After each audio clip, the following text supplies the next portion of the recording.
January 28th, 2019. Tonight's a great honor to pay privilege to a Milfordian that is now has retired from the Senate as the clerk. If I may, before I ask the senator to come up, by protocol, I had a copy of the letter, or I should say the article that was in the newspaper. Just so impressive. You went to work in 1973. What a run. And as you and I just had a conversation, you served 9 Senate presidents, and I asked you, well, how many governors? I can't believe the number of governors that you've worked with. It's just unreal. And then I flip over here. You had the opportunity to meet John Glenn, Coretta Scott King. I mean, what a just amazing story. Amazing, you know? So I just personally, from the Board of Selectmen as chairman, I want to say congratulations. I wish you the best in retirement. I wish you a healthy and long retirement, seeing that you spent almost 5 decades, you know, in legislation. So, you know, I'd really like to say just congratulations, great job. And I don't know if my fellow board members want to say something first before I bring up the senator. Well, I'd only like to say your distinguished career has served Milford and you've made Milford proud in your distinguished career, and I can only wish you well in your retirement. Thank you. I'll echo those sentiments as well, Mr. Welch. Congratulations, you certainly earned it. Thank you very much. Yeah, come on up, yeah. Come on up, Mr. Welch. Front row tonight. Bob, you can. Sure. Slide over. There we go. Yeah. Well, welcome, gentlemen. Thank you for having us, Mr. Chairman and board members. So when I had spoke to you about this, I thought it was very appropriate to recognize Bill for all of his work, which you really just kind of outlined there at the Senate. And of course, you know, I didn't really know for a long time that Bill was a resident of Milford. And remarkable, when I first got elected a couple of last term, one of the things we do is they send us to an orientation at UMass Amherst. And my orientation was sitting down with him and Steve James, the clerk of the House, watching a UMass basketball game and just listening to both of them. And it was like a history lesson on Massachusetts government and politics through all of the different administrations that you talked about, all of the stories that they were going back and forth on, and probably more significantly, the stories they didn't tell me of what happened. So the senator and I wanted to have a resolution done for Bill, and we did. And if we can indulge you, this was read in the Senate record, right? Mm-hmm. And I would like to read it here tonight for him. So it's a resolution from the Massachusetts General Court commending William F. Welch, clerk of the Massachusetts State Senate, on the occasion of his well-deserved retirement. Whereas William F. Billy Welch, clerk of the Massachusetts State Senate since 2004, the year the expansion team, the Tampa Bay Lightning, won its first Stanley Cup, will retire on December 31st, 2018, after more than 45 years of distinguished public service. You're going to see that hockey is part of this theme. Woven into there. Yes. He's a little bit of a hockey fan. Whereas Billy Welch, affectionately known as Billy, was born on October 15th, 1949, a Saturday, of course, when the Senate was not in session, though President Harry S. Truman probably showed up for work that day. And whereas Billy Welch grew up in the town of Millis, a town that laid claim to a bell foundry and organ pipe factory, which provided it all with the bells and whistles of a major city. And whereas Billy Welch made his way through the town of Millis Public School, that today boasts of MCAS scores that rival Boston's Latin School, which is world famous because of its academic excellence. And whereas Billy Welch is a proud alumni of St. Joseph's University, a Catholic Jesuit-run university in Philadelphia, Pennsylvania, whose mission is to prepare students for personal excellence, professional success, and engaged citizenship. all attributes which are personified in the Senate's humble clerk, William F. Welch. Whereas the irony is not lost on Billy Welch, known as an avid, rabid, die-hard college hockey fan who attended St. Joseph's University, which is home to 20 NCAA Division I sports for men and women, and makes a residence in the Atlantic 10 Conference and practices in state-of-the-art facilities, does not have a hockey team. And I'm going to turn it over to the senator to finish up the rest. Whereas William F. Billy Welsh completed his academic cycle and paved his road to the Senate when he graduated from the New England School of Law and passed the Massachusetts Bar in 1977. And whereas William F. Billy Welsh, hoping to live vicariously through his children's hockey careers, along with his doting wife Maureen, produced two sons, Greg, who's with us tonight, and Jeff, neither of whom decided to play hockey, leaving the clerk himself to excel in the heralded sport until a broken leg sidelined his career. And whereas when not playing hockey, William F. Billy Welsh focused his State House career, which began in the clerk's office in 1973, the year when Billie Jean King and Bobby Riggs competed in the Battle of the Sexes exhibition tennis match. And whereas William F. Billy Welsh elevated through the ranks to become the Senate clerk in 2004, and whereas William F. Billy Welsh was nominated to the position of the clerk by then Senator Richard Moore, who described Mr. Welsh as an expert hockey player, thereby allowing Mr. Welsh to realize his elusive dream of being reported in the Senate journals as not just a clerk, but as a hockey player, except that no one recorded it on that day. And whereas upon his initial swearing in, William Welsh stated that he would treat every member the same and interpret the rules as I see them for the benefit of the institution, and that those words set the template for his career that will conclude at the adjournment of this joint session of the House and the Senate dated December 31st, 2018, with his mission accomplished. Therefore, be it resolved that the Massachusetts General Court hereby extend its heartfelt commendations and heartfelt appreciation to William F. Billy Welsh on the occasion of his well-deserved retirement as clerk of the Massachusetts Senate, and further extends to him the sincere best wishes for continued success in all future endeavors. And be it further resolved that a copy of these resolutions be forwarded to the clerk of the House of Representatives to William F. Billy Welsh of the town of Milford.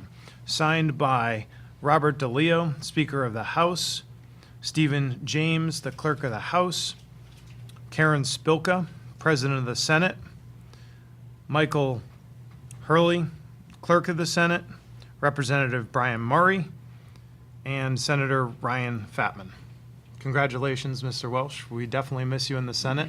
And one thing I will tell you is when everything goes wrong, it's usually our fault, the politicians. And when everything goes right, it's usually the staff of the clerk's offices. And they don't get the credit for all of that. And they're unsung heroes every day for all that they do. So we thank you for your service. We miss you, and we wish you the very best. We know you've already been to Alabama to see two of the college teams you hadn't seen before playing hockey, Alabama, Huntsville, and Alaska. Yep. So that's my last update when I asked the new clerk how he's doing. Oh, he's down in Alabama watching hockey. I'm like, there's hockey in Alabama? Yeah. Congratulations. Do you want to say a few words? I just want to say that when I first did get elected as clerk of the Senate, I said, you might not like what I do, you might not like my rulings, but I'm going to do it for the benefit of the Senate. And I also said in the article that my main goal was to keep the integrity of the office at the level it was when I got there. And I think I did. I think I did it. So, Good for you. but it was a fun experience. It was a lot of long nights, a lot of long weekends sometimes, but we got through it, and it was quite a run. Thank you again. Thank you. And I have a citation as well, not as elaborate as the representative and the I'll senator. tell you, a friend of mine in Senate Council wrote that, so that's why it's point poignantly as well-written as it was. But I'll tell you, that's impressive as well, as I didn't know you came from Millis, a small country town. Yeah, And oh, what yeah. I was from Medfield, so what a career. As a matter of fact, the athletic facilities in Millis are named after my father. Really? He was in the school committee back in the 60s and passed Wow. away suddenly in 1963. But they named the athletic facilities after him. Wonderful. Yeah, I very didn't know that. impressive. Yeah. Yeah, wow. Well, if you want to come on up here, Mr. Welch, I'll present you with the one from the Board of Selectmen. Be it known that the Board of Selectmen hereby offer their congratulations to William Welch in recognition of many years of dedicated public service at the State House, including your tenure as Senate Clerk, commencing in 2003. On behalf of the people of Milford, the Selectmen extend their very best wishes and express the hope for future good fortune and continued success in all your endeavors. Given this 28th day of January 2019, signed Michael K. Walsh, Chairman, William D. Buckley, and William E. Kincaid, Jr. Congratulations, sir. Thank you very much. What a great, Very appreciate it. great run. Thank you very much.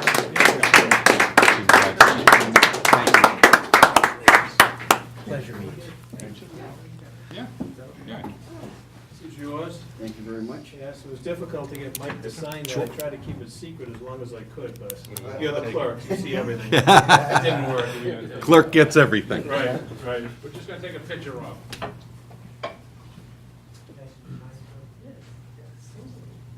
Maybe that light. Yeah. Shift this way. Come over here more. Yeah, this is, How's that? This is the this is picture just taking spot right like here. wash. I don't know. Like, is that normal? There we go.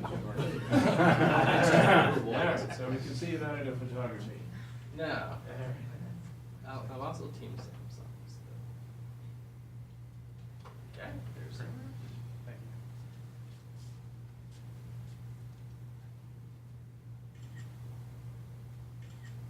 Oh, that's good. Thank you so much. One more.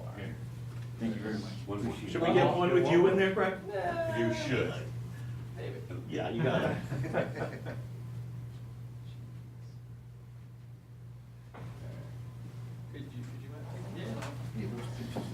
Could you, Yes, very, very I much. haven't seen them, so. You haven't? No, and about Bruce didn't send them to me. Good luck getting all, So, everybody. I'll have to get on. Yeah, yeah.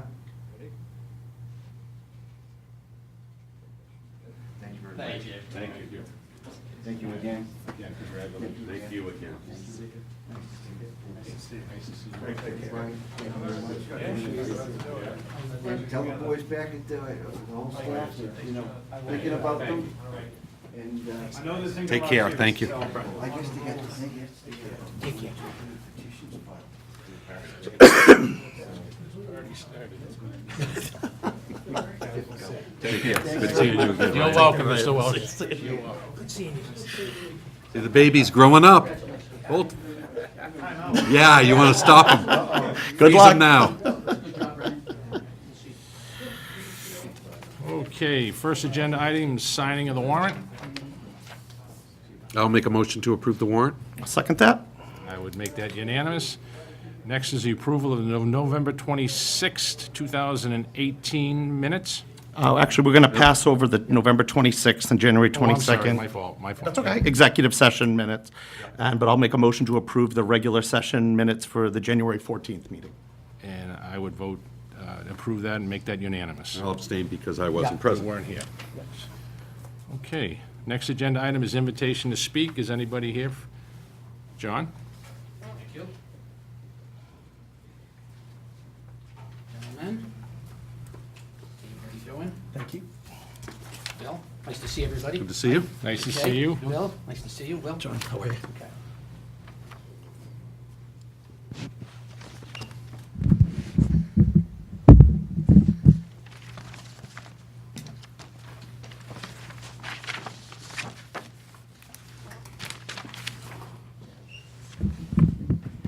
Ready? Okay. Dear members of the Milford Board of Selectmen, the following memo has been signed by 6 former Milford Selectmen. They are former Selectman John Pine, former Selectwoman Marie J. Parenti, former Selectman Salvatore Semino, former Selectman Dino DeBartolomeus, former Selectman Reno DeLuzio, and former Selectman John Seaver.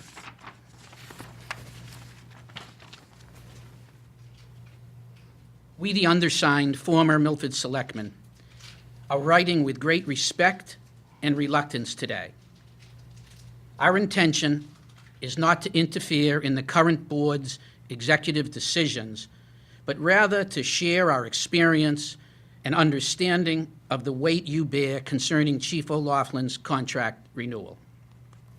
At some point, each of us has been in your position, where town matters have created a difficult and unpopular decision at the time. The ability to reach out to former selectmen may have been a valuable opportunity during that complex process. Therefore, we are here to respectfully offer our collective understanding and perspective. And I'm going to put on my glasses because I'm having difficulty seeing. Through independent discussions and review of the facts at hand, it appears that the non-renewal of the police chief's contract has caused a considerable distraction to the board, to our citizens, and to the Milford Police Department. This climate is detrimental to all involved, and it is not in the best interests of the town of Milford. Although we are reluctant to get involved, as former selectmen, we have a deep care and concern for our town. We recognize and appreciate that the longer this turmoil remains, the more problematic it becomes to find a mutual compromise.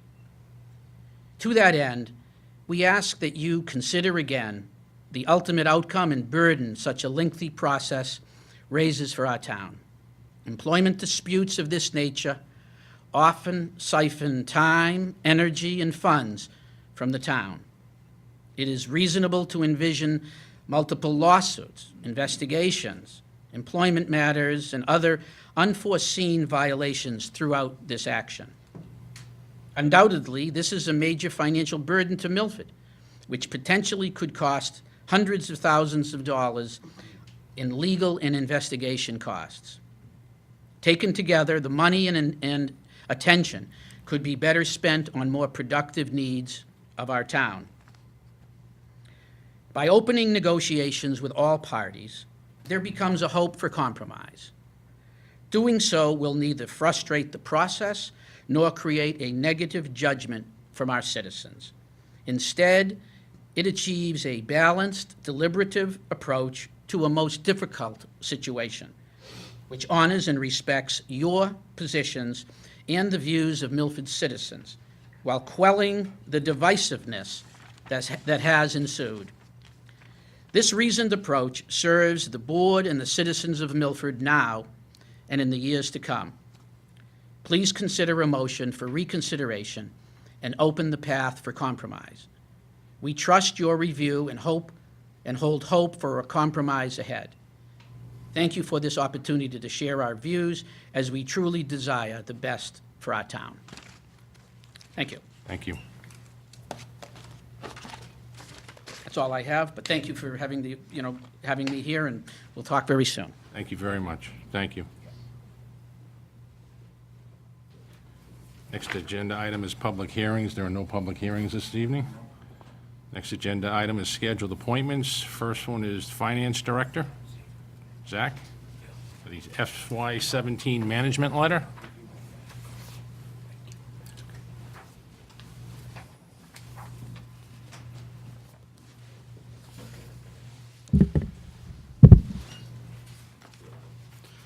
Good evening. Good evening. How we doing?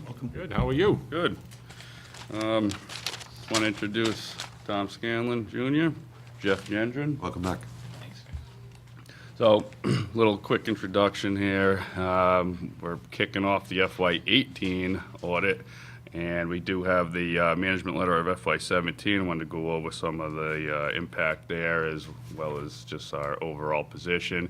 And then Tom's going to go into kind of procedurally how they're going to attack this upcoming audit that kicked off today. Take it away. Sure. Oh, it's my show now? Just had some general notes, just from like last year's audit. I can't say enough about the town's reserves. You're well into the 25%, 26% percentage range, which that's 10% is considered good, 10 to 12. So when you're double that, so your financial policies and your structure is set up very sound, and you should be applauded for that. And your financial reporting is excellent, and that's kind of a nod to Zach, the way he produces the financial information coming out of there. So the audit tends to go smoothly. You'll see the manager report from last year. We had a couple current year findings. One with procurement. We emphasized procurement a lot in our communities over the past year of just what's been going out in the environment. We intend to follow up on that. The response from last year's management funding was good, sound responses from the town, so we anticipate it being resolved. The second item that we had during our audit we found was expenditures over 30 days, and that more existed at the school department where we did most of our testing up there. Again, you don't want to hold bills in excess of 30 days. That delays financial reporting, your budget, the impact. I know Zach got involved with that after we left, so we anticipate that being. I could just stop you for 1 second. Yeah. That's a valid point, because there's a little conversation going on around town that the schools are not audited. I was a 9-year school committee member. I know they are audited. Yep. So what you just said, I want the townspeople to know that the school department is audited as well as the town. Yes, so they're no different than the building inspector department of the town.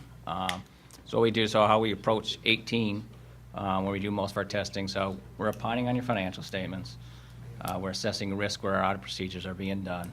We spend a lot of time in the collector's office and treasurer's office, because that's where your two number one assets are. So a lot of our testing's done at the bank statement level, and then on the collector's detailed records. And so when a resident comes and pays their tax bill, that flow through the system, they're maintaining outstanding lists, and it's balancing to Zach's ledger. A lot of our testing at the town is done there. And then when we assess risk, your school department obviously is your largest department of the town. So we'll spend the later part of the week, 4 to 5 days up there. We'll look at their revolving funds. We'll look at their grants. We'll look at the school lunch. And I think this year, I believe, is every third year we look at student activities in accordance with the law. So, again, a majority of the expenses up at the town are payroll related. So we do a sampling of payroll and run it through. So yes, they are part of the audit. They're not a separate district. So, again, you hold all the assets down here, all the cash. So all the testing is based off of there. So, so we do visit the school, and those are the areas we look at. Thank you. So, risk-based, we're going to doing financial testing is a single audit requirement, which I believe are the SPED grants and school lunches where we look at. Great, great. So I don't know if Once there's. again, Zach, it's your department, doing a great job. You know? I got a lot of good people working hard for me. It's not easy. It's always busy, but it's good stuff. Yes. Keeps things interesting. Yeah, so we have a total of 6 people here this week, and it'll probably overlap into next week, Monday, Tuesday.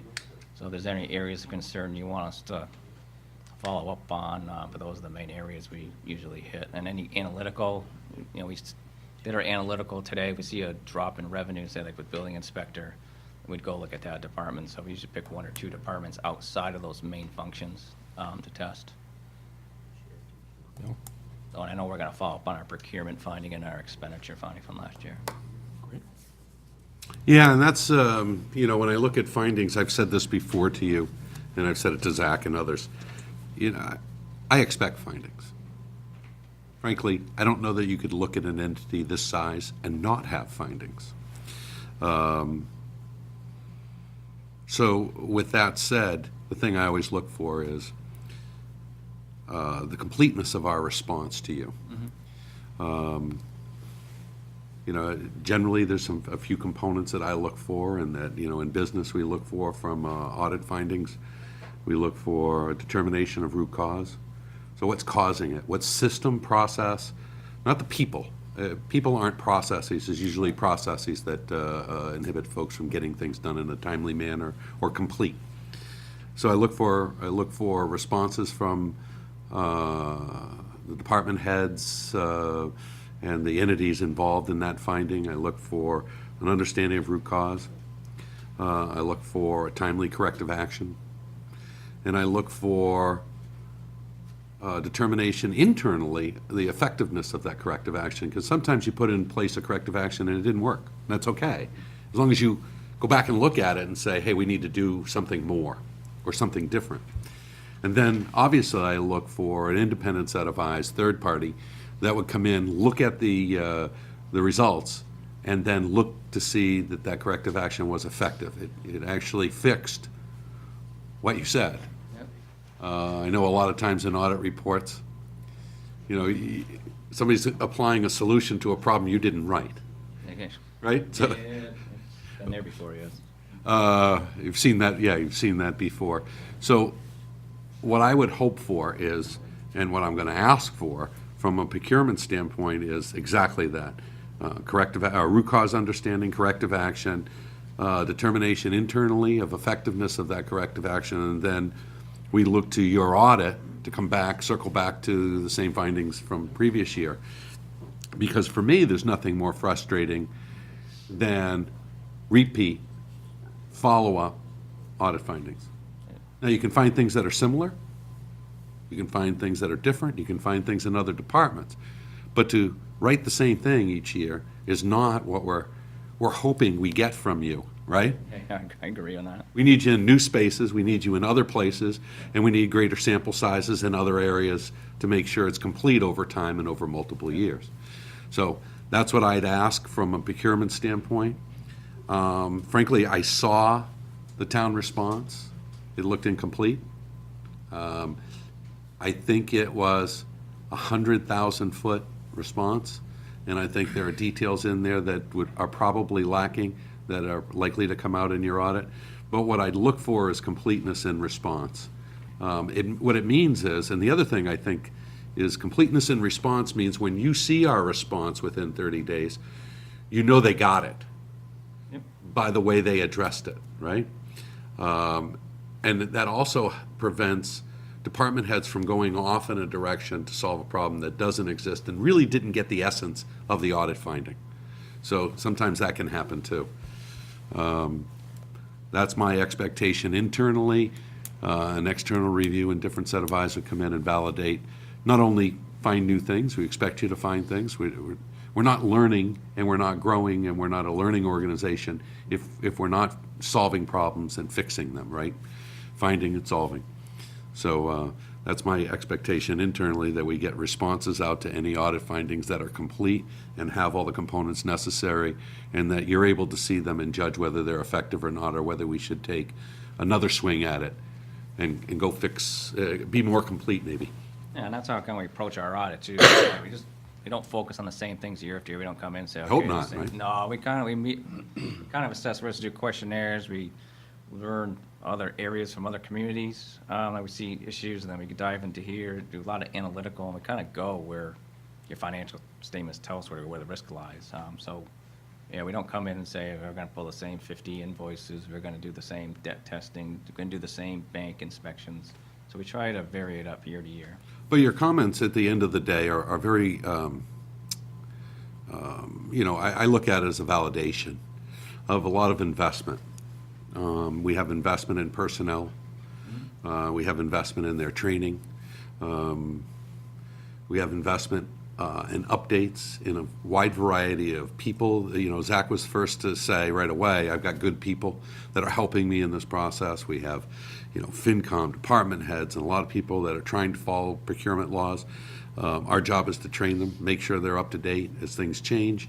So it really validates, and the bottom line for me, is there anything material that would materially change a financial statement or alter our records in any way. And to that end, I noticed in your report that there isn't anything material and substantive that would make that happen. And for that, I appreciate that.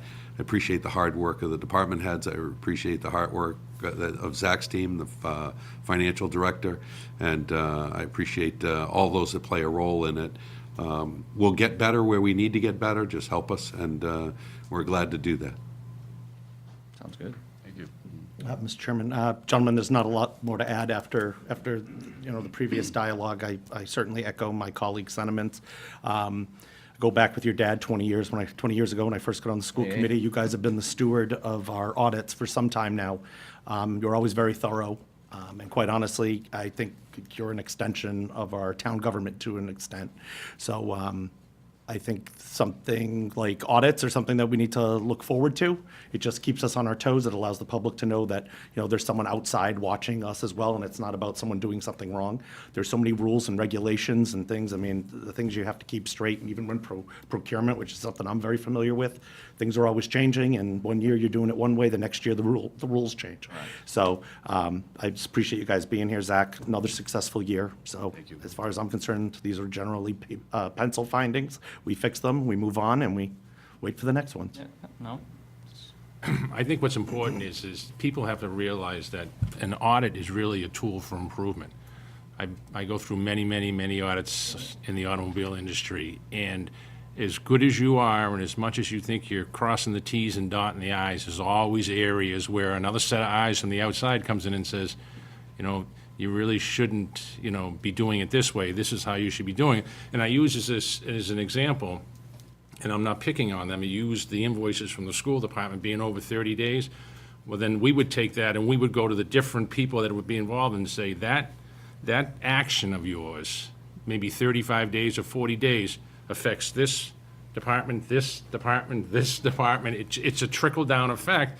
And you don't ridicule, you manage. You manage and you say, this is how we need this to be done because your actions affect all these other departments. So, and people can't take it as being critical. They have to take it as a tool. This is an area where an outside audit firm has found an area where we need improvement, and we're going to make the necessary changes to make those improvements. It's glad to hear again, as all of us know, that the town of Milford is in very good shape. And I have to pay respect to a lot of the different boards that make that happen. Having, as I said earlier, spent 9 years on the school committee, sometimes not understanding the finance committee, but when you get into this chair, then you understand, why all the department heads, and committees have to work together, because when you do, this is the end result. This is the end result. And, it's nice to hear that we're in good shape. It's nice to hear that we have some areas that need improvement, and that, and I know Zach will work on that and keep us in the loop. And again, Zach, I just wanted to say, great job. Tell your department, keep up the good work for all of us. Will do. Thank you. And thank you, gentlemen. No problem. Good luck again, Zach. Thank you. Thank you. I'm gonna be hanging, so. All right. And You guys have a good thank night. you. Take care. See you guys. See you tomorrow. Tell your dad I said hello. Hopefully the Patriots win this. There you go. Go Pats. Take care, thank you. Zach, you're next with I the, got a couple, document here that didn't make its way into the packet. Yours, yeah.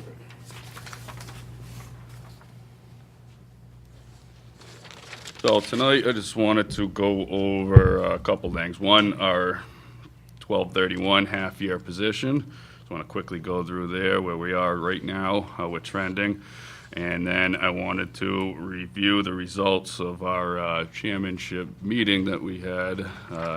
Chairman Walsh, Chairman Moran, that I wish could join us tonight, and Rick Villani, and actually Town Treasurer Chris Pillow was with us as well. And we were discussing potential preliminary goals and objectives for the upcoming fiscal '20, as well as, more importantly, a budget directive for the operational budget that we should have out. I'll have more details at the next meeting that you have. From there, we'll have the Finance Committee, and then need to put out the directive, and we're right in the swing of things.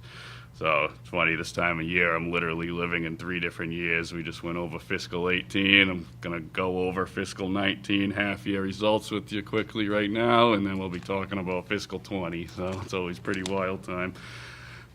Looking at 12/31, we are in really good shape. I've been doing this sheet for some time now, so I always look back at previous years, especially when we're at the bottom with the operational budget spending analysis. And right now, we're at 45%. It's pretty much right on target. School district probably jumps out at you as being the lowest, but it's just their timing of the school year is just a little bit different, as you guys know. So that will kick up heavily too. And the other one that probably jumps out is employee benefits, which is on the opposite end of the spectrum with 66.6%. And I did put a little notation on the bottom. It's a little bit skewed when you're looking at that. There's nothing to worry about. It's just in that account is the retirement appropriation and OPEB. Every bit of that's already been transferred over, so we're talking over close to $6 million there, which is just causing that number to look larger. Other than that, I mean, culture and recreational, right on the money, 50%. General government, a little less, so 45%, almost spot on to where we were this time last year, so it seems to be in pretty good shape. Flip side, when you look at your revenue, that's also trending in a positive. We're at 48, roughly 49 million right now. Once we get the next due date on the levies, that'll kick up pretty heavily as well. So we're right on target there right now also. Stabilization accounts, after those last transfers we did, we're up to just under 23 million. Really, really healthy, good shape, and that'll serve us very well for some of these larger projects coming down. We all know are coming down the line in the future. The other interesting one, we have not had to, tap on wood, hit our reserve fund at all. We're still fully at $103,000. So that's good, and I see no reason to at all at this time either, which is great. Some of the standard numbers on here, if you recall, our excess levy hit 3.7 million. That'll come important for a little bit later in my discussion here. So, governor's budget, which I'll talk about. This will be a nice segue into fiscal 20. Unless you have any questions on where we're at right now in fiscal 19. No. So, Quick question. sure. The debt services. Debt services at 30.9, just curious, you didn't mention that, I was just curious, what drives a lower spending year-to-date than, I know it's not linear spending. First of all, it's, Yeah. right? So Yeah. it's not perfect by work week and. Correct. You Yeah, know. it's just a complete result of when our timing is of when actual debt payments are due. So I'd like to say it was probably just a coincidence of how they were issued over the years, but most of our payments do come out towards the end of the year. And remember, when we deal with these debt, you always have 2 per year for each project. You have your interest, which usually takes place up front in the beginning of the fiscal year, and then your larger principal payment that'll come out later. There's no magic to when it would be. It just happens that our schedule mainly is towards the later part of the year. Anything you can think of that's driving that number low that, No, just simply, Okay. it's just when they, Timing. timing, that's it. Yep. So you might see a month, and I believe the big one is February, I believe. So when I put this out in February, you might see that flip the script to the opposite end, Right. you know? 67% or something. Exactly. Okay, Yep. all right, Exactly. all right, thanks. You're welcome. Go ahead. All right, so getting into fiscal 20, Paul Abadanza and myself have been doing a lot of work with putting together the normal balance sheet or income and expense statement, for it really is, as you customary see, and it looks like this here. So early on, it's always a little difficult when we don't know what the state is doing, and gotta admit, the state has been pretty good with the increases over the past few years, which is completely shocking, to be honest with you. So early on when we did this run, when we had the chairmanship meeting, we were using a number more historically closer to 3.5%, 4%.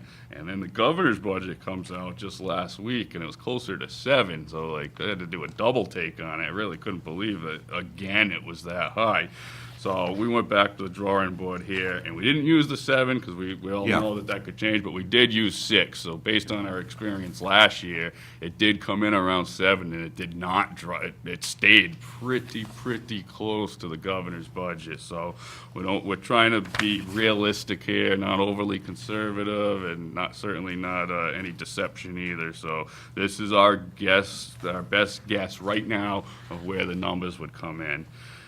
So again, almost a 7% increase, which mainly is coming from Chapter 70. I got to do a little more research there, but I understand that they're changing the formula and how it's put together, and I also understand that it's this 5-year phase-in of how that's going to happen. So if that is true, which I hope it is, that means some good things for Milford in the next years to come. But as always, we'll pay close attention there. If you look at the flip side on the assessments, yes, they did go up, but not significantly. So we're at around 189 last year. Preliminary numbers, governor's budget's 2.1 million. So it's almost like I was pleased on both ends, to be honest with you. So that looks really good there as well. As you always hear me say, the levy's pretty easy to predict, and Selectman Buckley, this one was for you. We went in with new growth at 650 this year. Recall this time last year, we were very conservative with around 350, and we all know what happened there. It did go up pretty significant. Yeah, we learn over time. Yep, so indication is it's gonna be, I don't think it'll be as stellar as last year, but I don't think 350 is a fair number to use at this point. So we're gonna go with 650, we feel is probably the most accurate with the information that we have. We all know you can raise 2.5 over the number that it could have been, not where it was, where it could have been. So that's where we have the potential of 73 million. Local receipts, we are quite conservative with, which is definitely one of the best practices that any community can do, is not getting too aggressive with local receipts and not meeting the numbers. So my opinion, I think that's over the past 5, 6, 7 years why we've been very successful by not going too overkill with those numbers. But again, also realistic. They do increase, we increase. So that's a good number right there as well. And when you look at the sewer department receipts, it's just a matching game of what's going to come out on the other side in the operational budget. Operational budget right now, we're going with a 2.5% overall, and certain budgets, as we all know, just will not meet that. Health insurance, retirement appropriations, and a few other departments. We went in with more historical known increases and applied them as well. So with that said, we seem to be trending at a total operational budget of approximately $107 million. Big numbers. That's for FY 2020. Correct. At the operational budget.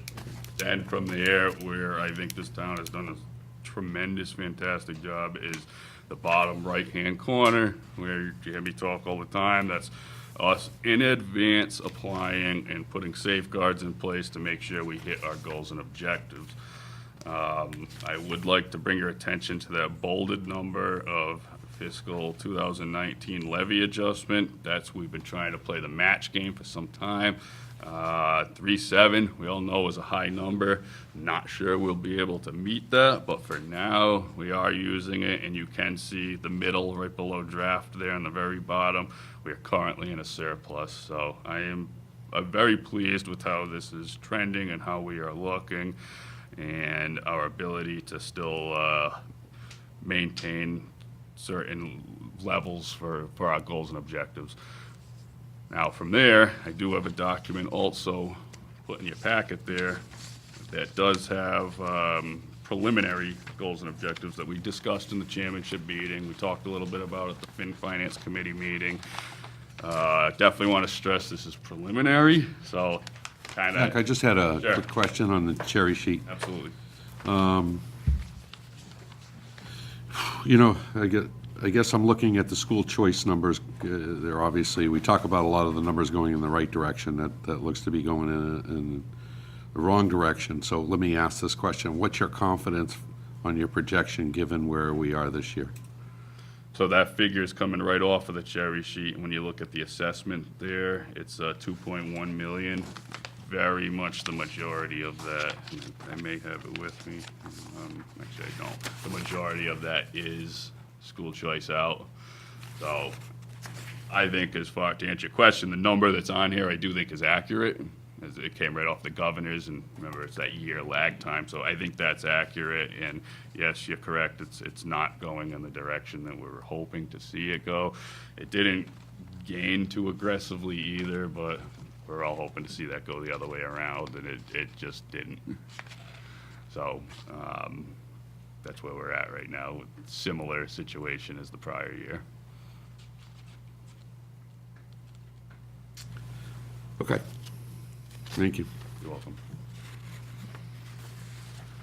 So I have another document that I put in.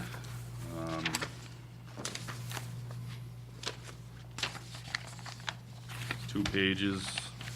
Is the budget timeline? Yep, nope, following that, I should say fiscal year. Oh, goals and 2020, objectives. Goals and objectives, yeah.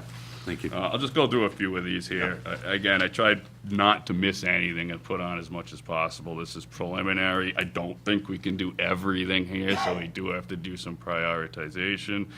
And what I'd like feedback from this board is, am I missing anything? What's more important to you guys? What should we be striking? What should we be moving to the top of the list? Stuff like that. And then from there is how we can really make it work into the budget directive, in which, again, I'll be back in front of you guys in 2 weeks to kind of put on our final touches and then move forward with the budget directive. Clear snow and ice, very important. We are set up to do so. We have proper free cash levels right now. We've been doing this for a number of years. It's really, really been helping us maintain this healthy position. If you notice, like I said, I would circle back to, we do have 3 million targeted excess levy. Personally, I think that's probably more of a realistic figure, but again, so early in the game right now, we'll just keep an eye on it.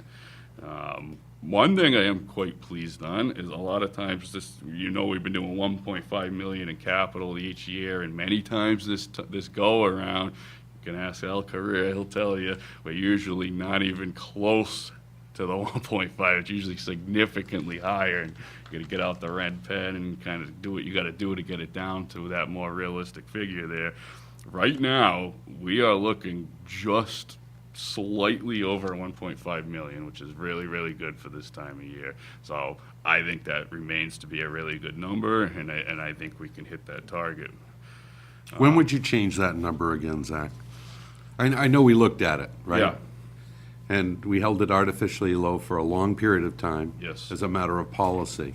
But I'm just curious, from a finance director's standpoint, how frequently do you go back and look at it and say, look, there's over time, there's Yeah. adjustment that Yeah. needs to be made, because we know the penalty of not investing in our capital infrastructure Correct. is a different issue, right? So Yeah, just correct. curious when you would go back and look at it. I Is would there have thought this was the year. All right. That we would have had to, whether it was a temporary one-timer, or if it's just, hey, community, this isn't working anymore, we got to bump it up. It's not, this isn't. If you would, could you look at it next year again? Yeah. Because what is it? It's been 3 years, right? Yes, it has. Okay. Yeah. All right, Yes, so it definitely has. every And three I makes think sense. this whole goals and objectives sheet here, I think if we continue to maintain, it's gonna stick right out to us, and it's just gonna be clear to all that either 1.5 is working, or. Yeah, I don't want to artificially hold it down, though. That's the other Agreed. problem, right? 100% agree. Because then it just comes back to get you, Yes, it does. just like a house. If you let 100% maintenance agree. go or some capital, Yeah, okay. 100% agree. All right, just And I curious. think we all know, too, that there's definitely been times over the years where we absolutely have exceeded that because it was the right thing to do. Yeah, you there's know? emergency. that things- Emergencies, yeah. yeah, or it just made sense, or grant opportunities, all that. But So right my now, suggestion is every 3 years, if we can, go back and look at it and make adjustment for cost of living and, Yep. trends in building and capital costs. Totally agree. All right. Yep.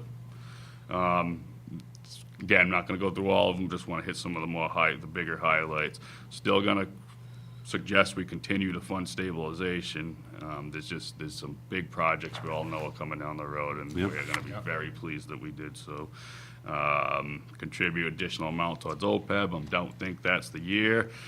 These other ones are just gonna probably be on this list all the time, because we just have to watch them, but fund the compensated absences this year, probably not, but maybe in October. The injured on duty, something just we gotta keep an eye on. Rick will tell you about that one. 5-year Phase 2 MS4 plan, we're in it, so that's something that really needs to be highlighted. Water company, we're keeping an eye on that. We know some numbers came out there. Woodland School project, still waiting on my final 5% coming back to the town, so that will be a good thing once that happens. What is that number, Zach? About 1.6 million. So the impact, why it's important to me, is we are floating that with interfund borrowing right now, which, because of our reserve levels, we're able to do so. Many communities don't have that luxury, but still, I don't like seeing deficits in any of my funds, so I want to see that go away. But it should, and if it doesn't, we're gonna have to borrow short-term again to cover it, or we're gonna get whacked on free cash. So I am hopeful that within the next 5 months that we get that money back, and it should this time. It's just What this is project's is there been a going delay- on. reason for the delay, or is it just? The delay is classic. It does take a long time like this, because they do have to, it's a final 5% holdback. So they have to do all their auditing, make sure that we followed MSBA procedure and all that. And I do think, we all know there was a couple hiccups that got run into with this project, and I do think it got delayed a little bit. So, but I am confident that it will be resolved by the end of the fiscal year. Thank you. You're welcome. ADA plan, you've heard Town Administrator Valani speak about that a lot. That might be a little bit of a difficult one in prioritization this year, so I'm sure we'll be having some conversations about that.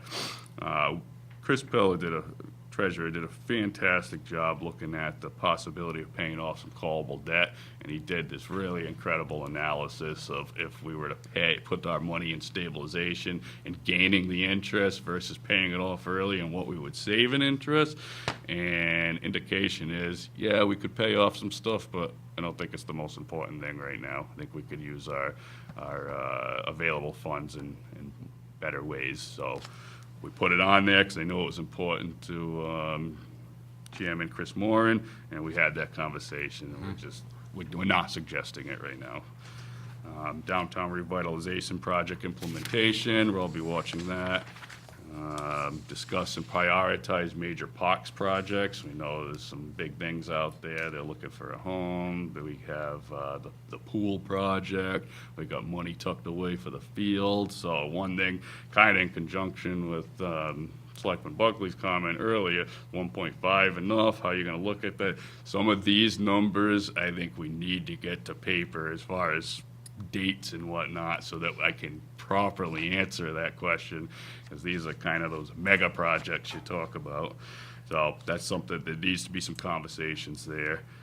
We also know that there's that ad hoc committee put together for Draper Calzone. We want to make sure that we put that in the proper place, not jumping over a lot of these other projects, but also important to a lot of citizens in this town. So need to have those conversations. Well, they're all important, right? Yes, they are, yeah.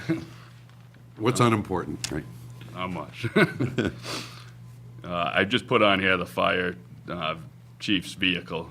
Remember, it was on the warrant last year. He passed over. We Moved took it. the opportunity to stick the money into stabilization, so we do have it right there and available. And by the way, one of the reasons why 1.5 million is still adequate right now, because we looked in advance and took care of something like that.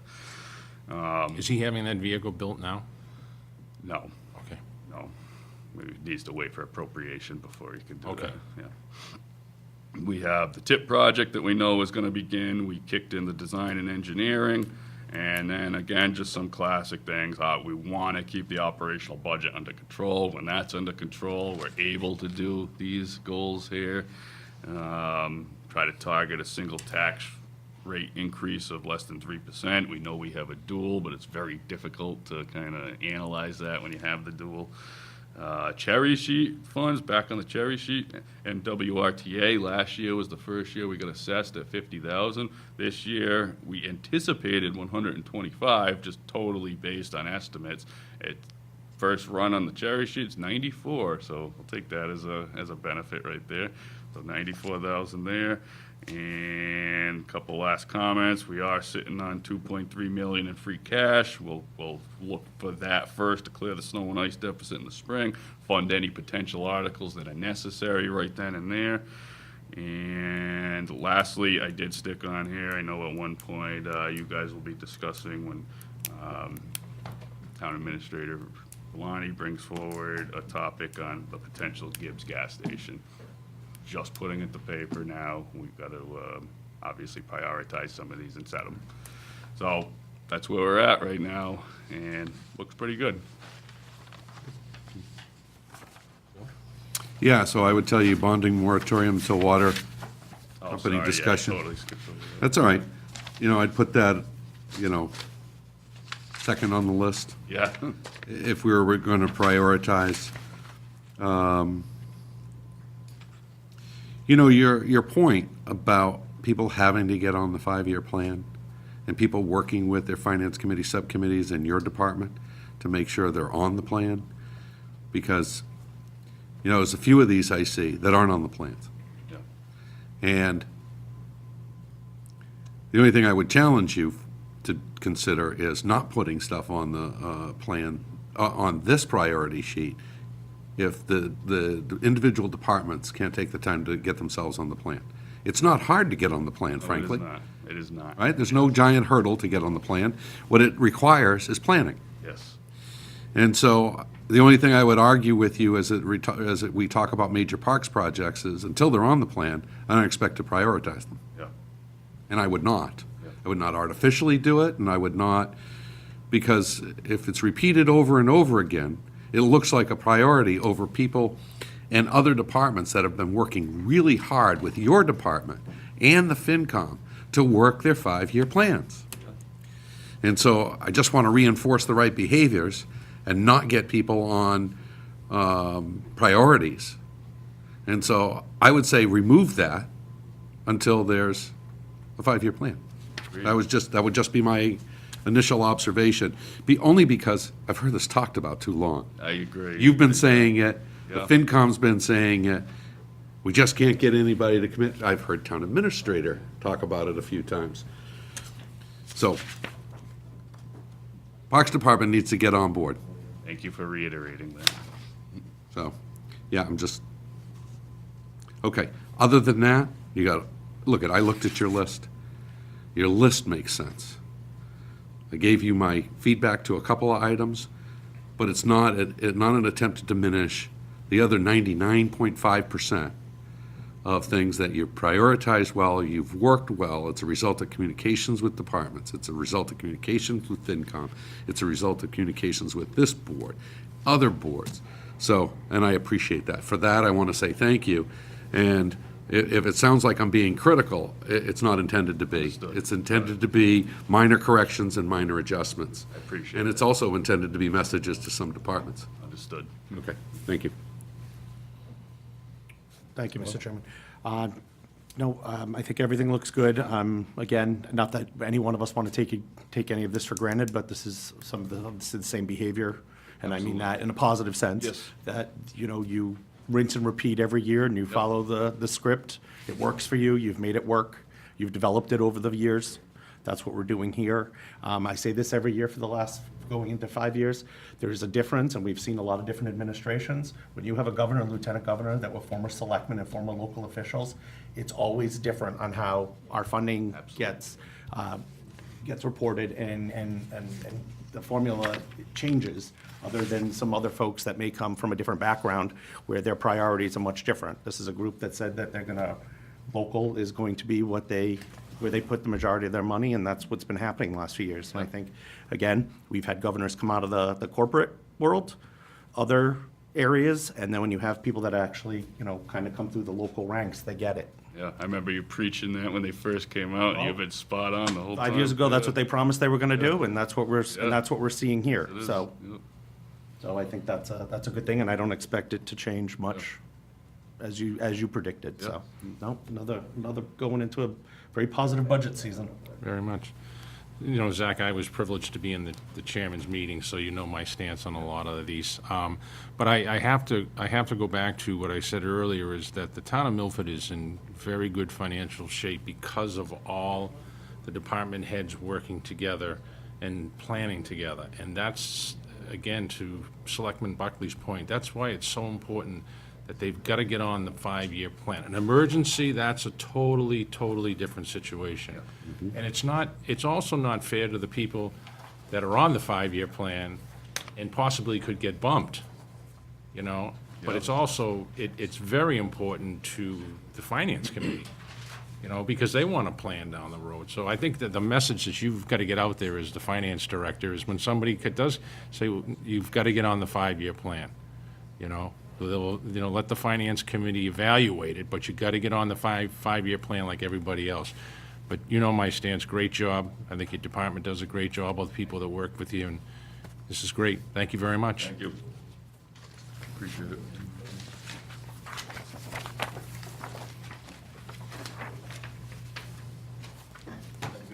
You too. All right, next item is town engineer, update Route 16 TIP project. Scott and Mike, welcome.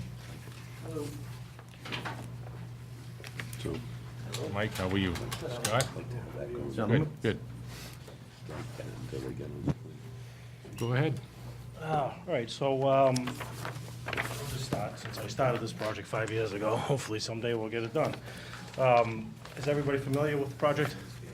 Absolutely. All right, okay. So you don't need that end of it, but, a little bit of an update. Do you want to do the update end of it or me?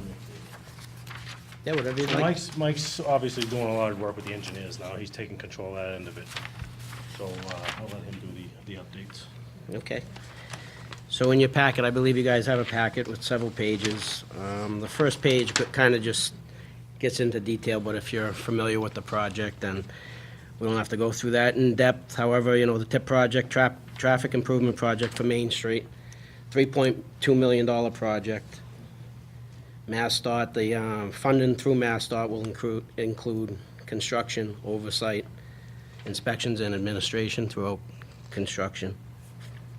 You know, the more I think about it, Mike, I'm sorry, I apologize, Mr. Chairman. I'm not sure everybody at home knows what we're talking about, so Okay. maybe we all do, Okay. because you're right, we've got a Just give 5-year Give history. him a brief, I'll give him a brief overview. Yeah, start. So basically, Water Street to the Hopedale Town Line, some of Dutcher Street is gonna be rebuilt. We're doing sidewalks, we're doing road, we're gonna be doing some drainage upgrading, and then, the intersection at the hospital, Route 140/16, is gonna be widened each direction by a turn lane. So there's a huge land taking there. That's a basic overview of it. So there has been some changes as far as time. We expected to get this out to bid spring and do the project in the summer, but now it's been kicked off about 6 more months. So it looks like we're gonna put out the bid in the summer and start the project in the fall, which Great. sounds a little crazy, but, you know, and if anybody knows that stretch of road, it's time. Yeah, it's dangerous. I hate to have to sink more money into that road this summer to make it rideable, but, you know, And Scott, basically from your drawing that you provided and Mike provided, we're talking about dedicated 11-foot lanes, right? Dedicated lefts and rights or straight throughs, right? So we have dedicated turn lanes of 11 feet. We have some bicycle path available in excess of that. It means that people are going to be able to navigate this intersection. We've seen some of the horrendous accidents, and we know as a result of its proximity, we're a hospital community, right? So a lot of emergency vehicles go through that intersection, taking people to the hospital. constant emergency. all day, right? All exactly. day. And if all you're in day. that intersection, you know if there's an ambulance coming, you can't get out of the way. To be There's honest nowhere with to you, go. Scott, and I don't want to consume your time because I want to hear from you, but it really wasn't until I saw the drawing that it started to become more tangible, more real. I mean, everything was conceptual in the past. We talked about it in narrative, but now I'm looking at a drawing and I'm saying, I know we started 5 years ago talking about this. Yeah, yep. But at the same time, I'm looking at these dedicated 11-foot turn lanes, and I just can't wait for it to happen. I know it'll make a difference to our community. Right, a lot of work. That intersection mainly, I think, is the reason that this became a TIP project. Obviously, that's a huge project. You Yeah, know, this it is. Land taking, a lot of people, you know, are a little upset with that. Sure. But it has to be upgraded. Nobody likes land taking. No, and the intersection is very, But it's necessary, Scott. I go through that intersection at least 3 or 4 times a day, and I it's avoid like it myself, to be it's honest. an awful thing to say, it's like a Mexican standoff. So people coming from Mendon want to turn left, say, to go up Prospect Street, but the people that are coming from the center of town won't let them go through the light. Next thing you know, the traffic's backed up, heading towards the Cumberland Farms. But then you have the same thing coming the other direction. People that are turning on the Prospect Street, they're cutting in front of the people that are coming, and it's just all day long. then It's you add just an people trying to go ambulance. An ambulance to around, that, almost hitting the telephone definitely an pole. obsolete Yeah. intersection. Even right down to the crosswalks and the handicap ramps and all that. I mean, they're 2 feet wide. Yeah. That's ancient stuff, you know. Yeah. that- And you're that right, all it needs to be done. The last storm, the potholes, Yeah. Yeah, I mean, the road is hanging on by a string. yeah. You know, we're doing all we can do over there, you know, and I hate to keep doing it, but I gotta keep doing it. Now, the gas company just finished their end of the project, so they made another mess, you know, and we're gonna have to deal with Yes, that they as soon as did, the yeah. spring gets here, so. But we're doing the best we can to keep it in shape. Thank you. Okay, Go I'm ahead. sorry. I took you backwards, And but the gas line project, though, that was generated by this project. They do the process through MassDOT. Every time a set of plans go back to MassDOT, they vet it, and they go through their routines, and they route from the utility department, and they reached out to the gas company and said, you know, this whole place is gonna be reconstructed. They went out and did that, kinda last minute, but they did it all summer, putting Well, the they new were, gas they were line. doing it, right, just trying to get it ready so we could get the job going, and unfortunately now we're delayed. I'm not sure exactly what the delay is, I just think it hasn't been settled exactly what's gonna happen, you know, with a lot of the engineering work, so. But We're yeah. it's still on the books, it's still gonna get done, you know. And also the larger turn-in radii is gonna help. Yeah, I huge saw the, that for big tractor trucks. trailers, yes. yeah. The previous, there were, you know, a couple renditions up to this point, and I can remember a couple of them were a little tighter to not take as much land as what we ultimately are doing now. And MassDOT generates that and pushes for more, and, you know, I believe it's a wheelbase of like 60, WB 65 can take those turns now. Yeah, and it makes sense now, Mike, when you're talking about having to take 30-plus feet. On the Milford Regional Medical Center side, 30 feet in that direction. 17 opposite that, kitty Opposite corner to that, almost 20, Yep. and 12 on the corner. I don't know how you take more without taking the house, but they figured out how to do it. It's right there. We're gonna, eventually there's gonna be a roadway on that porch. We can't picture this intersection as big as it's gonna be. Yeah. I mean, figure where the hospital is, where their sign is, it's gonna be beyond the sign. That's gonna Oh, be yeah, huge. It's 30 way feet back. in. Yeah. It's gonna be huge. Okay. So, Mr. Chairman, if I might, I was just curious, thank you for coming back in, giving us an update. Scott, thank you for coming back in, thank you for bird dogging this, make sure that the state has what they asked for so we don't add delays. I know that Charles, our town council, has been working on the land takings, and so my last question is there anything that you need to help move this project along, to expedite it? I know that the state's in control, but I just want to know, is there anything from a resource standpoint, people standpoint, funding standpoint, that would help move this along? There may be a little more funding, but I think that's something I can cover with Chapter 90. There is gonna Okay. be, because the project is getting so big, and the Yeah. engineer and the consultant that's been working on it is getting over their head now, so we're talking about, there might be a little price change there. I'm not thinking it's a lot, but that's something I may be able to cover through my Chapter 90. All right, and I don't know if there's, how we structured the town meeting article. I think we structured it for, I shouldn't even speculate. Was it all land taking? I believe so, but I'm not 100%. I don't know if it was for engineering services too. We should look at that and see, is there any available funds coming from that? Well, we That may do- be able to help out. We did have money specifically for the engineering, but that's getting depleted. Right, but there was one article, it was Additional. $200,000 that was separate For all the for land land taking, taking. yes, yes. Right. And we just found that out from the consultant literally the other day, asking him for a couple updates for, for this document. Yeah. And then he came back and said, oh, by the way, with all the work we've been going back and forth with MassDOT, we're preparing a document because we may need more funds. Supplement. And that just came I mean, up. we'll see what that is when time Okay, comes. all right, I If just- I can do it within my budget. Look at if I don't feel like we're doing our job if you guys come in and talk about such a big project that's so impactful to the community and to our emergency services. We all know we have loved ones that are sometimes in those ambulances. We want them to get there as fast as possible, and we want them to get there safely. But we wouldn't be doing our job if we didn't ask you, is there anything else you need? We've sponsored articles in the past for this. We're happy to do it again. It means that much to the community. Yeah. Okay. Rick, real quick, will this be posted on the website with our packet? Yes, it was. I was gonna say Yes, it that- already has been. For the general public to be able to go see the scale of this Did you guys project, to get it? the Good. intersection, I mean, that's they won't get bunch of lines. they won't get the picture. Colors. But when you look at the picture and then you look at the drawing, it's a You can see the engineer major, and it's going into major. that as You're well. gonna be able to land a jumbo jet in that intersection. They're done. Yeah, nice Diagonally, job. diagonally across the intersection from the hospital side or Milford Regional Medical Center side to the opposite side where the house is, it's about 160 feet. All right? Wow, that's a big area. I see crosswalks, handicap access, so, good, good. Great job, very nice. Thank you for the update. Thank you, thank you. Thank you, have a good night.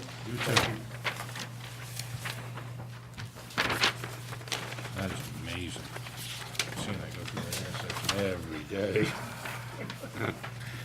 Okay, next agenda item is Town Administrator's Report. Rick? Yes, thank you, Mr. Chairman. Just a few items tonight. I think Zach touched on the governor's budget proposal. He released the proposal for fiscal year 2020. In specific numbers, his budget would increase Milford's unrestricted general government aid by $85,269. It also calls for an increase in Chapter 70 funding of $1.9 million. As the board knows, these numbers do not necessarily reflect a finalized maximum sum, as the House and the Senate will be filing competing budgets. I do want to update the board on some of the articles that were passed at special town meeting in last October. The Attorney General has notified us that Article 11, allowing self-service gas stations, and Article 12, which rezone land located northerly of East Main Street in the area of Hamilton Street from RB Single Family Residential to Neighborhood Commercial CB. So those two articles have been approved. The other two articles, the Attorney General has extended its review period for an additional 60 days for a decision on Article 1, which sought to authorize the treasurer to enter into payment agreements with persons entitled to redeem parcels and tax title, and Article 4, the opportunity to recite the Pledge of Allegiance. So they're going to take a little extra time to review and weigh those. The Personnel Board has made an Article 2 recommendation. I received a memo from Scott Harrison, Chairman of the Personnel Board, informing this board that the Personnel Board at their January 9, 2019 meeting voted on a 2.5% increase for all Article 2 employees. And then finally, hopefully my last report on LED lighting, I'm pleased to report we received the rebate check from National Grid in the amount of $120,650 for the LED light project. We are at the tail end of installing some additional lights, and that project should be wrapped up soon. And that's all I have, Mr. Chairman. Thank you. Bill, any comments? Yeah, I got to say it again, at 120K rebate. Rick, you managed that program, you drove that program, you were our champion, and so at $120,000 for that rebate program, I appreciate the work that you did on it, and on behalf of the citizens, the community, that's no small figure. In addition, you made great improvements in the town in driving that, so thank you. Thank you. Mr. Chairman, and Rick, with that, I just wanted to ask too, is industrial and commercial way on that list? 'Cause Yes, those it still- is. they are. Yes, I just no, want to say it has about not that. been forgotten. I promise you, I spoke with No, I Bob. know, and I've been haunting you a long time. I just. No, no, I spoke Those with- Amazon vans. Yeah. I mean, there's the traffic, and then again, the brewery it's pitch black. I out spoke there. with Bob Moran. I happened to see one of the owners of the brewery at a Awesome. kids' basketball game this Saturday, and I reassured her that that lighting will be Thank you for installed. staying on top of that, and I Thank you. know I've been a haunt, but No, it will be, it is part of the project, and I have verified that it will be. that's just an area that never had traffic at night, and now. Yeah. Yeah, does Will and every night. I'm sorry, Will, thank you. Rick and I talked about that about a week ago, and any sense of when? I'm hoping in the next month at worst. I don't want to be a victim of hope, so I just want to see if we can nail. I will try to nail it them down. with you. Okay. Yeah, but I assure you, it is on the list. and I've Well, as long talked as this to is gonna be many their times. last winter of darkness, Yes. that's promising. Yes, Well, yes. you know where else is dark at night is also in front of the fire station. Is that one there? Oh, on Birch Street? Yeah. Yeah, when you On- go on by- Birch, yeah. Yeah, 10, you go down there 9, 10 o'clock at night when they start turning the lights down themselves. That area is dark. Okay, can look into that one also. Same yeah. neighborhood, so maybe we can look at all that. That's a good point. Yeah. Same area. Yeah, it's not too late to add lights here and there, and I've been doing that with certain areas that have been brought to my attention. And Mike Mancini, the wiring inspector, has gone out and verified in certain areas. He is recommending that we do install some additional lights. So they're Well, not to- many, but there are some. And again, just on just another positive note, I mean, I just know the ones from my street and everything else, and people are talking about them. I mean, it's a completely different world now. I had someone come in today It's and say unbelievable thank how you right to there, the people are town. talking Yeah. about the lights. Yeah. I've been stopped a couple times over the last few months about that. And it takes some getting It's a used to at positive. first, but Sure. it's safer, it's more cost-effective, we get more effective wattage out of less power usage, so. Okay, next agenda item is old business. Rick, the police chief selection committee? Yeah, just to update the board and the public, as you know, Article 32 requests a committee of 12 members. Letters were sent out to the required personnel that needed to be notified. We have posted in the Milford Daily News on November 14th and November 16th, 2018, seeking expressions of interest. The following appointments are obligated under the bylaw. Chairman of the Board of Selectmen, Chairman Mike Walsh has indicated he will serve. Representative from the Milford Police Association, I just learned shortly before coming down here, they have had a vote, and Patrick Daly will be their representative. I'm sorry, who was that? The Milford Police Association. Oh, I got you. Yeah, sorry. The Personnel Board Chair, Scott Harrison, has indicated he would serve. Police Chief Thomas O'Laughlin has indicated he would serve. Finance Committee Chairman Chris Moran has indicated he would serve. Those are positions under A, B, C, D, and E of the bylaw. It also now, Section F provides for 2 town meeting members, 1 to be appointed by the town moderator, 1 to be appointed by the Board of Selectmen. The town moderator has informed me, and you have copies in front of you, that he is going to appoint Richard A. Heller to that position. The Board of Selectmen would then fill the second position. Section G talks about 2 at-large members selected by the town moderator. There are some specific requirements here. They need to be residents of the town of Milford and also fit into a category: active or retired state or federal law enforcement officer. And for that, town moderator Mike Nofrey has appointed Donato F. Nero. The second one is a personnel administrative professional. For that, Mr. Nofrey has appointed former selectman Dino Di Bartolome. The final one, Section H, there are 3 residents of Milford, not town officials or town meeting members, and those are all Board of Selectmen appointments. So this board would have 4 appointments remaining to complete the 12-member committee. And those appointments, again, are under paragraph F, which would be a town meeting member, and then under paragraph H, and those are 3 residents, and that's the only requirement, 3 residents, not town officials or town meeting members. So the board, in order to complete this committee, would have their 4 appointments. 4. 4, correct. 1 town meeting member. 1 town meeting member, and then 3 Residents who are not town meeting not- members or town Or officials. town officials, such as myself, for example. And ironically enough, if you go through all of the applicants, along with the town moderators, folks that he, of his town meeting member that he added, we have the exact number of applicants to fill the seats. That's correct, I believe. 4. Yes. There are 4 remaining with, after the mandatory positions that accepted, and along with Mr. Nofri's moderator appointment. So the number has actually worked out perfectly. Well, that's what Rick and I spoke about early this evening, and I went through it a couple times, so I was like, that doesn't generally work out. You either don't have enough, or you have people that. Well, I do, I do, Overplay. and I did question Rick on it. I've never seen a committee with even numbers. Yeah. Yeah, that's interesting. What do 12. you do if you have a draw? Originally was 9, and now the bylaw is They sit down again and do it again. Yeah. So, So I don't know if it's the boards, do you want to wait and see if we get more applications? Do you want to just go? Well, I had asked Rick, I think what we need to find out, because I did not see the posting that the moderator put out. Was there a deadline? I mean, obviously, people saw that, and that's why we got the applicants that we did. We did not have a hard and fast deadline, Okay. my recollection. To be honest with you, Mr. Chairman, not to be overly diplomatic, but I could go either way. I think the four, we have one town meeting member that expressed interest and 3 residents. As long as we know that they're not town meeting members, then. One of the things I ran into, Selectman Kincaid and Selectman Walsh, is I ran into this where I pick up my packet, I'm looking at the names, and without the benefit of knowing what the moderators Correct. thing is, I really couldn't It's fair. give it the time. And so, I mean, I gave it the time to review. I reviewed each of the applicants. If more come in, great. I think sometimes by virtue of us discussing it, more might come in. We are making that appointment, and so I just, let me say it this way. I'd like to come back at this now knowing what the town moderator has done. And if it's possible, I'm okay with meeting during the week. I'm okay with waiting until the next scheduled meeting.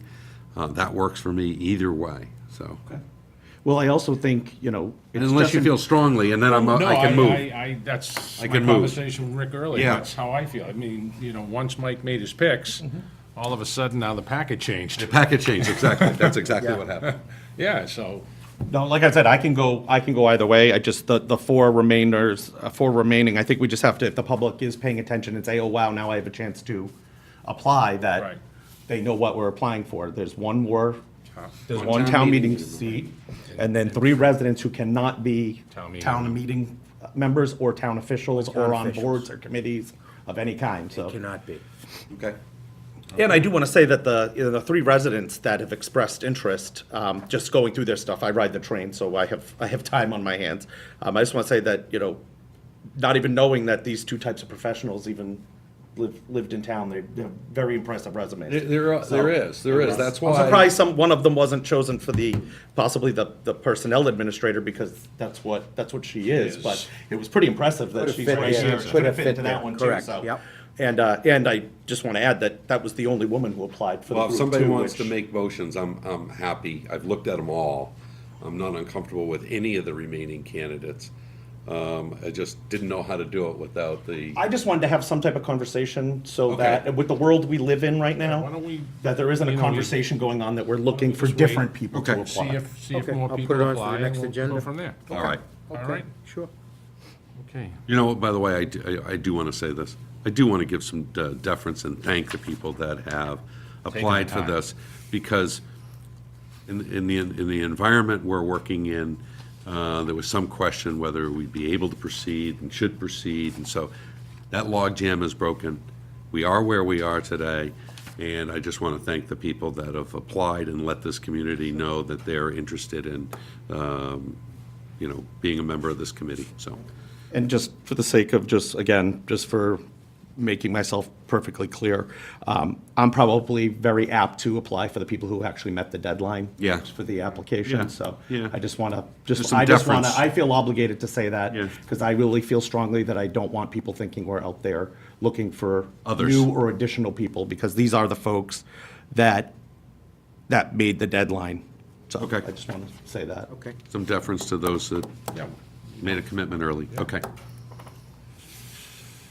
Okay, new business. Next agenda item is new business. Rick? Yes, recommending a I think the first item is the annual town meeting, the setting of the date by the Board of Selectmen.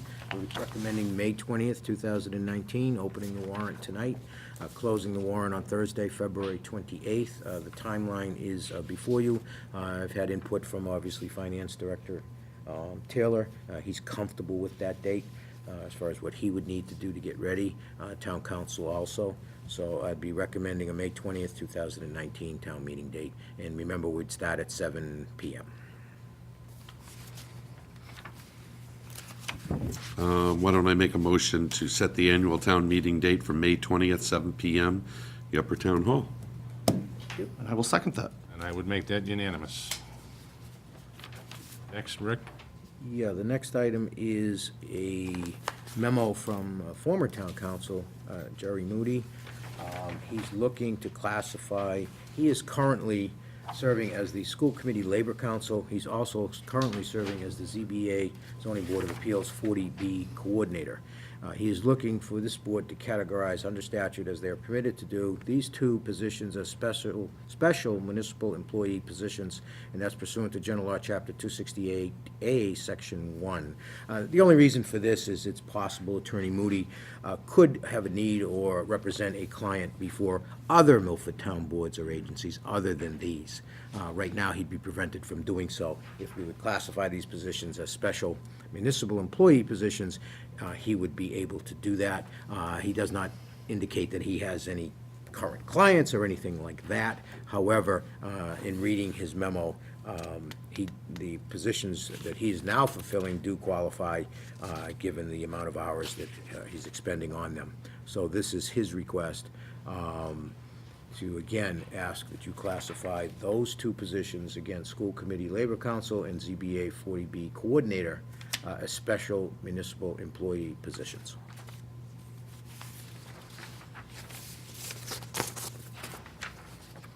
I don't remember doing this before. He said we did. And that was for, I'm gonna guess Ernie.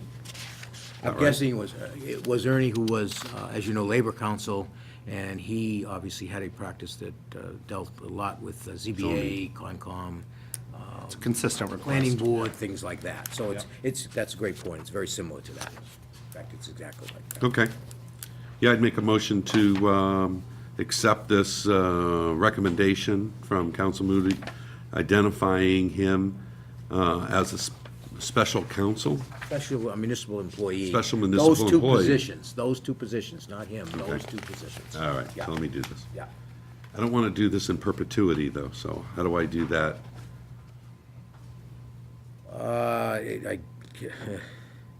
Right now, you would be classifying those positions, so I don't know how you would not, don't know if you can restrict to the individual.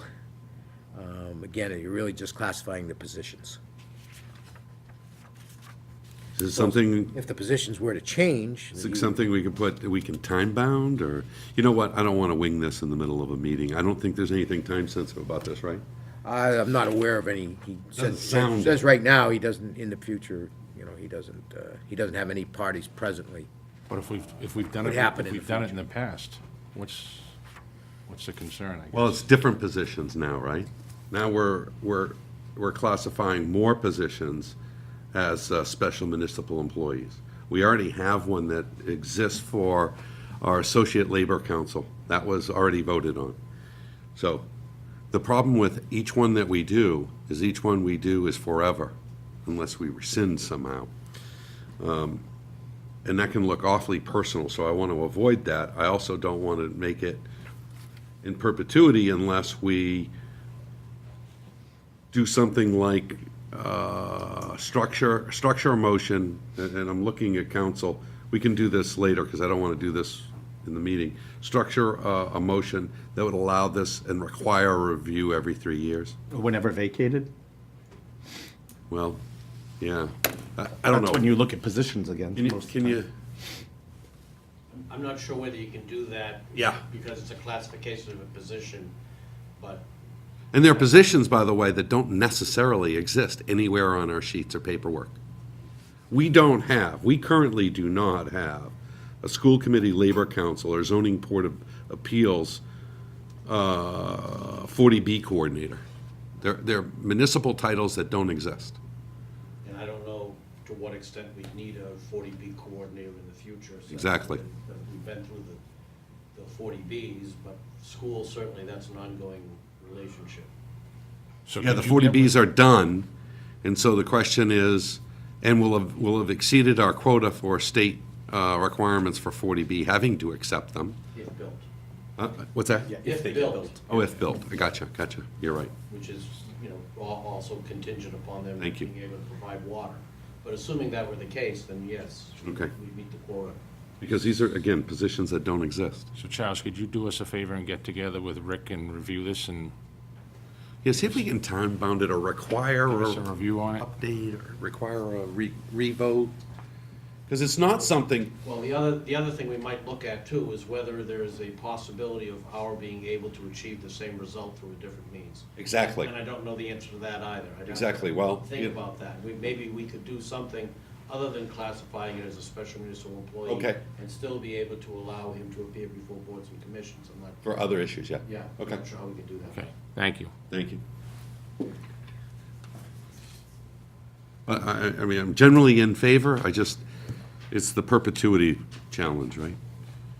Okay, next new business is Milford Special Olympics permit to obstruct. So the Milford Special Olympics, 31 West Fountain Street in Milford. Permit to obstruct a public way, annual 5K road race and walk benefit the Milford Special Olympics. It's Saturday, September 21st from 9 a.m. She gave us a nice copy of a map. I just want to read this letter from Jen Walsh.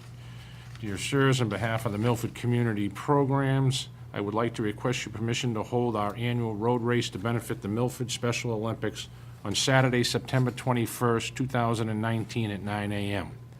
We'll be starting at the back of the high school. Through the years, with your support, as well as the help of the Milford Police and the Milford Tri-Valley Runners Club and many other volunteers, our annual road race, walk, and kids run was a huge success, and would like to build on this once again. If you need any further information or any other questions, feel free to contact me, Jennifer S. Walsh, Coordinator of Special Olympics. Mr. Chairman, I'd like to make a motion, the Special Olympics, and Jen Walsh specifically, along with many other volunteers, does a lot of great things. I happen to have, gone to some of these, and kids have a great time, families have a great time, and it's a great thing for our community, so I'd like to make a motion to approve. We'll gladly second that. And I would make that unanimous. Next item is Canvas and Cup, a one-day wine and malt license. Canvas and Cup, 189 Main Street, Milford, Mass. Fundraising for, I can read it, Chem for Kids. Chem for Kids. Yeah. March 3rd, 2019, at the same location, 189 Main Street, Milford, from 2 p.m. to 5 p.m. Will there be a cash bar? No. Is there an entrance fee or donation fee? Yes. Is the event open to the general public? Yes. Is the event held for the benefit of business or nonprofit? Yes.